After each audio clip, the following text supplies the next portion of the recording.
There's a study by David Yarner that companies with private jets underperform their peers by 4%.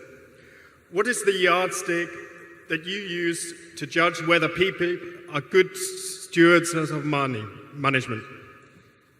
Did he direct that to you, Charlie? Well, he referred to private jets being a possible indication of executive excess. I want to report that we're solidly in favor of private jets. We even pay for them ourselves.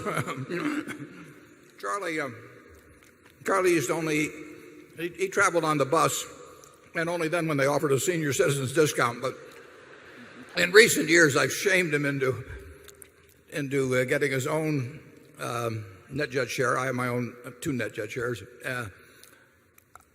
Actually, Berkshire is significantly better off in a number of its businesses, and including at the corporate level,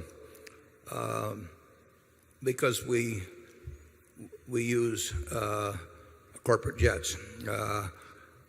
I don't know which deals wouldn't have been made, but I do know that I would have not excuse me, I would not have had the same enthusiasm for traveling thousands of miles and to go after deal and so on. And I see what it produces at a number of our other businesses. So it has been a valuable business tool. It can be misused like anything else. I remember many years ago, we owned stock in a public company, and the CEO stopped off in Omaha on the way to see me, and he explained that they used some grocery chain in Idaho or something to be sort of their test case on all new products.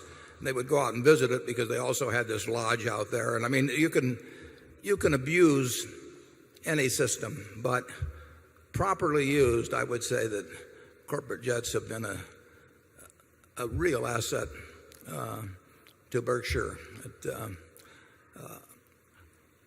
I would go back to this comp question just 1 second too. I mean, comp is not rocket science. I mean, we have very simple systems that compensate those people whose pictures you saw during the movie. They're terrific people. We compensate them based on things that are under their control and that we care about.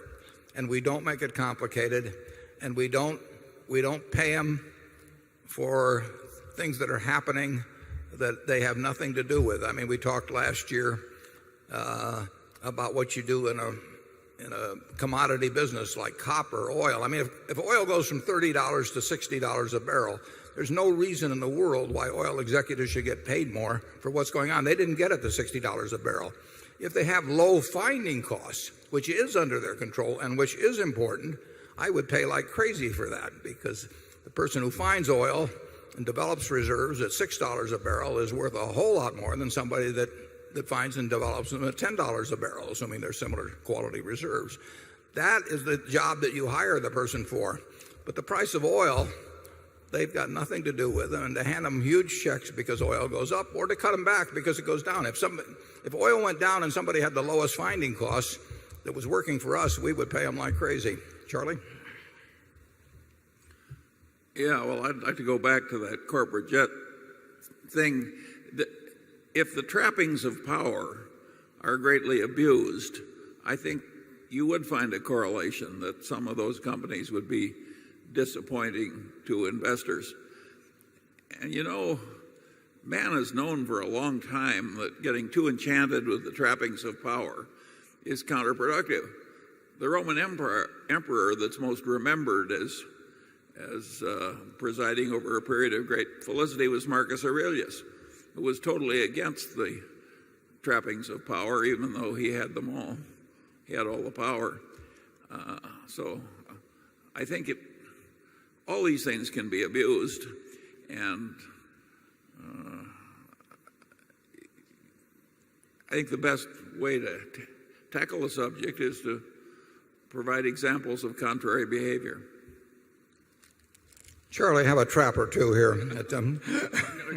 Oh, this is our idea of corporate benefits up here. Lots of fudge, lots of peanut brittle.